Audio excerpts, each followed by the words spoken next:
Turki dan Iran saling merapat perkuat hubungan, Israel terancam.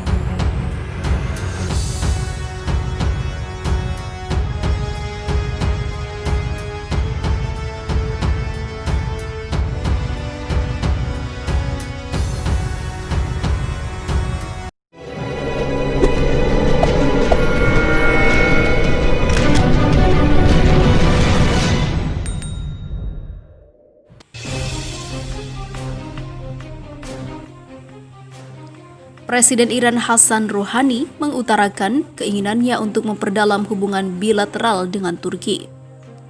Dia menilai dua kekuatan regional utama, Iran dan Turki, selalu menjadi sasaran permusuhan.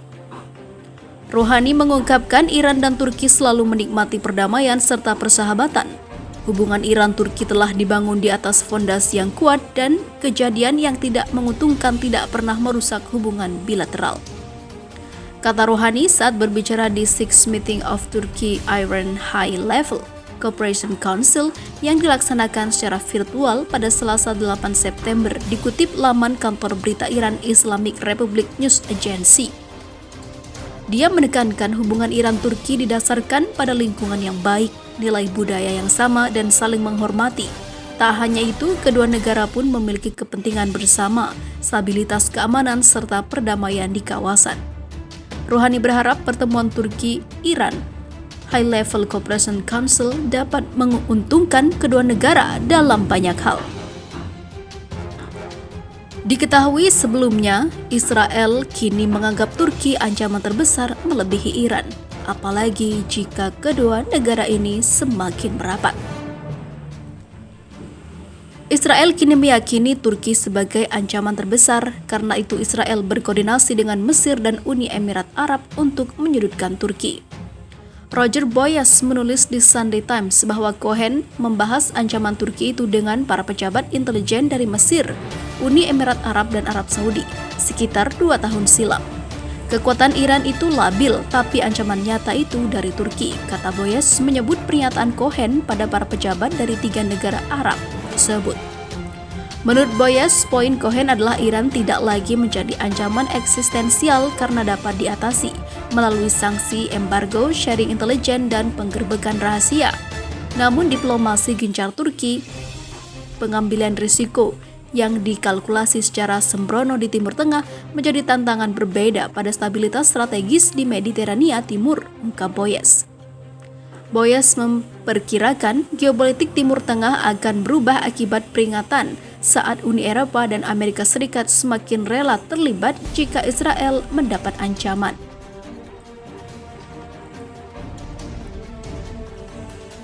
Sebelumnya, Direktorat Komunikasi Turki mengatakan Turki-Iran High Level Cooperation Council akan dipimpin oleh Rouhani dan Presiden Turki Recep Tayyip Erdogan.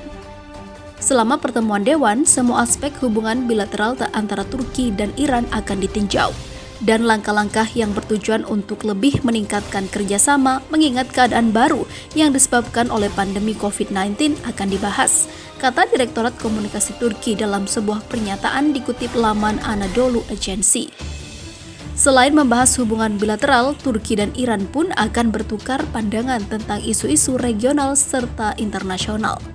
Di sisi lain, penguasa Arab Saudi Raja Salman bin Abdulaziz Al Saud belakangan ini diketahui sedang mendapat tekanan dari Amerika Serikat. Raja Salman diminta oleh Presiden Amerika Serikat Donald Trump agar segera melakukan normalisasi hubungan diplomatik Arab Saudi-Israel. Dengan tegas, Raja Salman menolak permintaan Amerika Serikat itu. Ia menegaskan Arab Saudi akan berdamai dengan Israel jika Palestina sudah merdeka seutuhnya.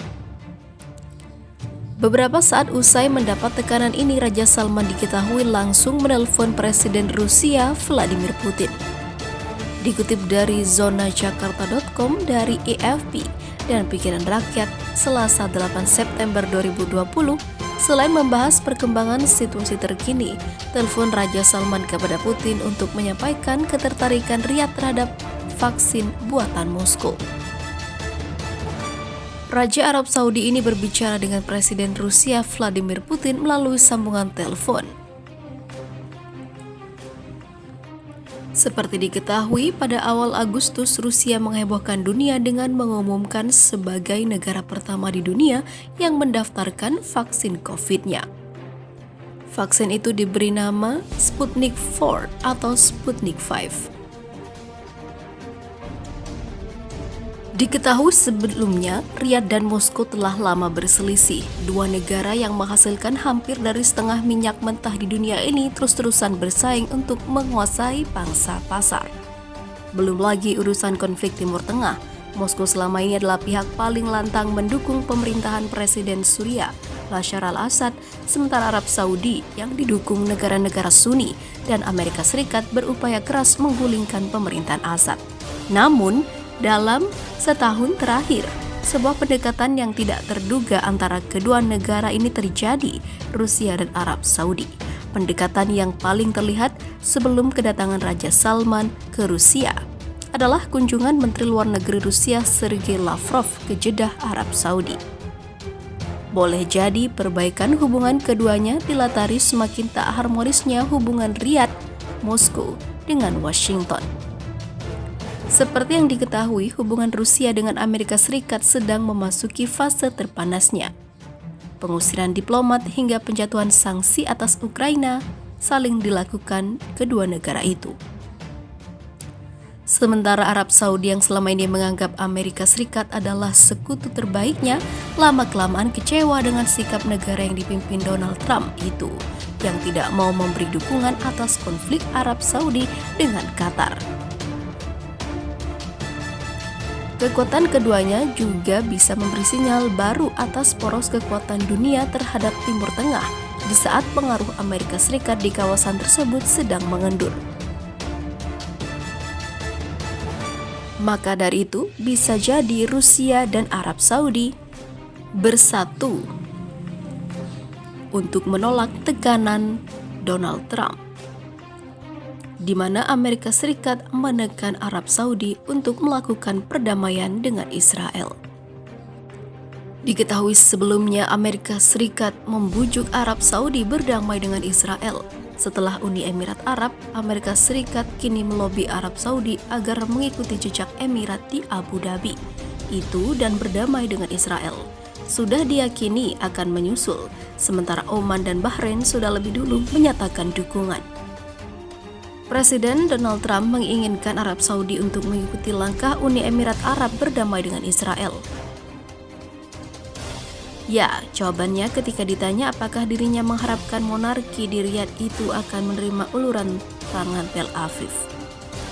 Dalam konferensi pers di Washington, Trump kembali menyebut perjanjian Ibrahim antara Uni Emirat Arab dan Israel sebagai kesepakatan yang menguntungkan dan bahwa ada negara-negara yang tidak mungkin Anda percaya akan mau bergabung dengan perjanjian itu, katanya tanpa menyebut negara lain kecuali Arab Saudi.